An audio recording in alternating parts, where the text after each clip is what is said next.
انسان لذیذ چیزوں سے لذت حاصل کرتا ہے اور لطف دینے والی چیزوں سے لطف اندوز ہوتا ہے،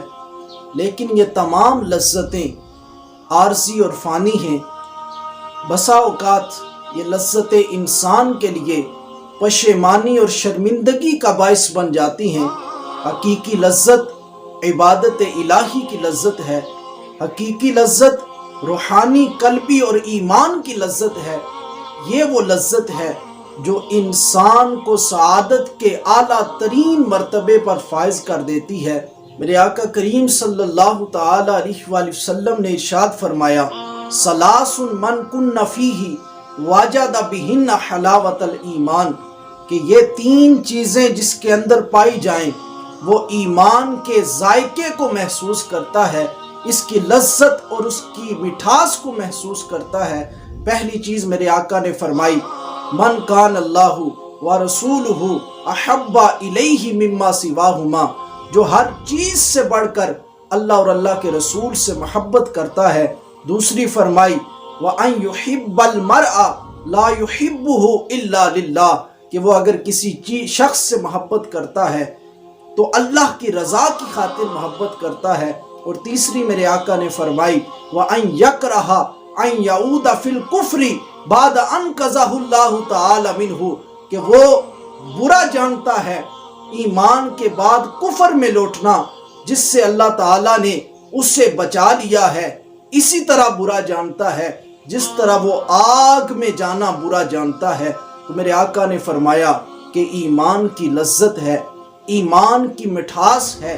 ایمان کی چاشنی ہے، ایمان کا ذائقہ ہے، یہ وہ بندہ محسوس کرتا ہے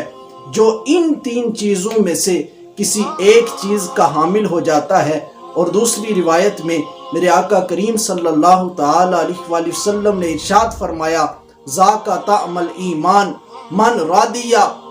باللہ ربا وبالاسلام دینا وبمحمد رسولا، فرمایا جو اللہ کے رب ہونے پر راضی ہو گیا، اسلام کے دین ہونے پر راضی ہو گیا، اور مجھ محمد صلی اللہ تعالی علیہ وآلہ وسلم کے رسول ہونے پر راضی ہو گیا، وہ ایمان کی حلاوت کو پا لے گا۔ یہ ایمان کی حلاوت ہے، جس شخص کو مل جاتی ہے اس کا دل خوشی سے معمور ہو جاتا ہے، اس کا نفس مطمئن ہو جاتا ہے، اس کی روح مانوس ہو جاتی ہے، پھر وہ ایسے رتبے اور ایسے درجے تک پہنچ جاتا ہے کہ جس کا اعلان رب کائنات قرآن میں کر رہا ہے، الا ان اولیاء اللہ لا خوف علیہم ولا ہم یحزنون، اے ایمان والو سن لو، وہ لوگ جن کے دل میری یاد سے معمور ہیں، جن کی زبان میرے ذکر سے تر ہے، اور وہ لوگ جو ایمان کی لذت اور اس کی مٹھاس کو پا چکے، ان کے دل مطمئن ہو چکے ہیں، ان کے دل خوشی سے معمور ہو چکے ہیں، ان کا نفس مطمئنہ بن چکا ہے، ان کی روح جو ہے وہ پرسکون ہو چکی ہے، اس لیے ان کی اب یہ حالت ہے، الا ان اولیاء اللہ لا خوف علیہم ولا ہم یحزنون، کہ اللہ کے جو اولیاء ہیں، اللہ کے جو خاصان بارگاہ ہیں، ان کو کوئی خوف نہیں ہے اور نہ ہی وہ غمگین ہوں گے۔ ناظرین کرام، جو عبادت الہی کی لذت ہے، یہ ایسی لذت ہے کہ دیگر جتنی لذات ہیں،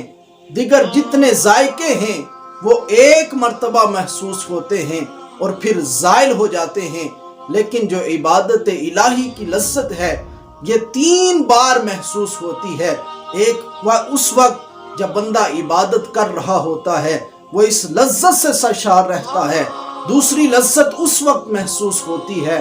جب بندے کو وہ عبادت یاد آتی ہے، جب اسے وہ اللہ کا ذکر یاد آتا ہے، اللہ کی عبادت یاد آتی ہے، اس کا دل مسرور ہو جاتا ہے۔ اور تیسری لذت اسے اس وقت حاصل ہوگی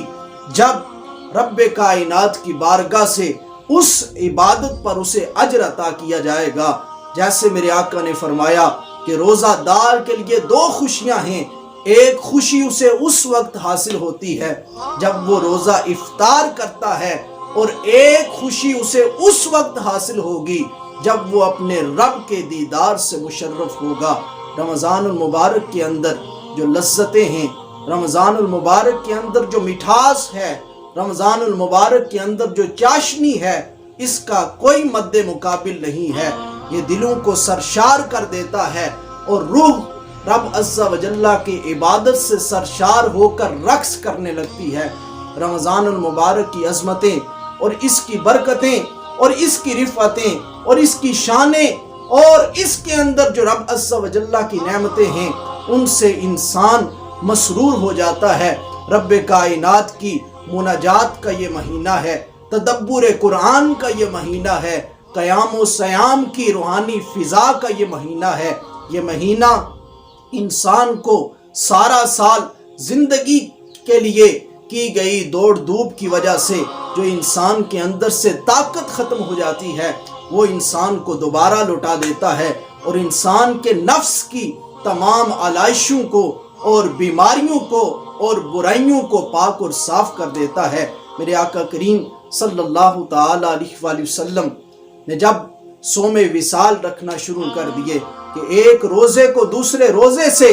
ملا دینا صوم وصال کہلاتا ہے، میرے آقا نے جب صوم وصال رکھے، صحابہ کرام رضوان اللہ علیہم اجمعین حضور کو دیکھ کر صوم وصال رکھنا انہوں نے بھی شروع کر دیا۔ حضرت عبداللہ ابن عمر رضی اللہ تعالی عنہما آپ فرماتے ہیں، نہا رسول اللہ صلی اللہ تعالی علیہ وآلہ وسلم عن الوصال۔ جب حضور نے صحابہ کا یہ طرز عمل دیکھا کہ وہ بھی صوم وصال رکھتے ہیں، تو میرے آقا نے صحابہ کو وصال سے منع فرما دیا۔ صحابہ نے عرض کی، قالو انکا تواصلو، صحابہ عرض کرتے ہیں یا رسول اللہ آپ ہمیں وصال سے منع فرماتے ہیں لیکن آپ خود صوم وصال رکھتے ہیں۔ میرے آقا نے فرمایا، انی لست مثلکم، میں تمہاری مثل نہیں ہوں، انی اطعم و اسقا، مجھے کھلایا بھی جاتا ہے اور مجھے پلایا بھی جاتا ہے۔ یہ وہ غذا ہے جو معرفت الہی کی شکل میں حضور کو عطا کی جاتی ہے، یہ وہ غذا ہے جو مناجات الہی کی شکل میں حضور کو دی جاتی ہے، یہ وہ غذا ہے جو نعمت حب الہی کی شکل میں اور رب عز و جل کی بارگاہ میں قرب سے جو آنکھیں ٹھنڈی ہوتی ہیں اور اس پہ جو کیفیت بنتی ہے، یہ دلوں کی غذا بن جاتی ہے، یہ دلوں کو سرشار کر دیتی ہے۔ اور یہ جو روحانی غذا ہے، یہ بظاہر دیگر غذاؤں سے زیادہ مفید اور زیادہ پر اثر ثابت ہوتی ہے، اور بسا اوقات یہ روحانی غذا جسم کو جسمانی غذا سے مدتوں تک بے نیاز کر دیتی ہے۔ اسی لیے کتنے ہی اولیاء کرام ایسے ہیں کہ جن کی سوانح کے اندر ہمیں یہ ملتا ہے کہ وہ کئی ایام تک اور کئی سال تک بغیر کھائے پیے رب کی عبادت کرتے رہے۔ وجہ کیا تھی کہ ان کو عبادت سے جو لذت حاصل ہوتی، ان کو ایمان کی جو چاشنی حاصل ہوتی، ان کی آنکھیں جو رب کے ذکر سے ٹھنڈی ہوتی تھیں، ان کی زبان جو رب کے ذکر سے تر ہوتی تھی، اس شکل میں جو ان کے دلوں کو غذا دی جاتی تھی، یہ ان کو جسمانی غذا سے بے نیاز کر دیتی تھی۔ تو عبادت کے اندر یہ لذتیں، عبادت کے اندر ایسی چاشنیاں، عبادت کے اندر ایسی مٹھاس، رب کائنات ہم سب کو نصیب فرمائے۔